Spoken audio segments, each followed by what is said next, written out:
நண்பர்களே, இன்றைய உலகம் மேன்மையோடு உள்ளது.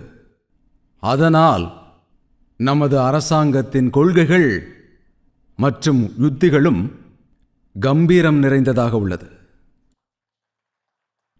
எங்களின் தேவைகளுக்கு ஏற்ப அனைத்து நடவடிக்கைகளையும் எடுத்து வருகின்றோம். மேலும் எங்கள் கொள்கைகள் கடந்த காலத்தை அடிப்படையாக கொண்டிருக்கவில்லை.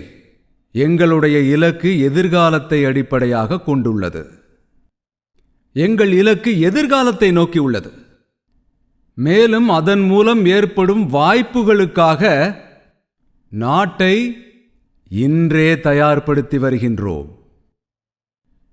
அது கிரீன் ஹைட்ரஜன் மிஷனோ, குவாண்டம் மிஷனோ, செமிகண்டக்டர் மிஷனோ, டீப் ஓஷன் மிஷனோ என எதுவாக இருந்தாலும் இந்தியா அதை செயல்படுத்தி வருகின்றது. மேலும் நீங்கள் பார்த்தது போல் அரசாங்கம் விண்வெளி தொழில்நுட்பத்தின் பொருட்டு 1000 கோடி ரூபாய் நிதியை அறிவித்து உள்ளது. இன்றைய இந்தியா வாய்ப்புகள் நிறைந்த பூமி. மேலும் நாங்கள் நம்புகிறோம், இந்தியாவின் எதிர்காலம் இதைவிட நிச்சயம் சிறப்பாக இருக்கும் என்று.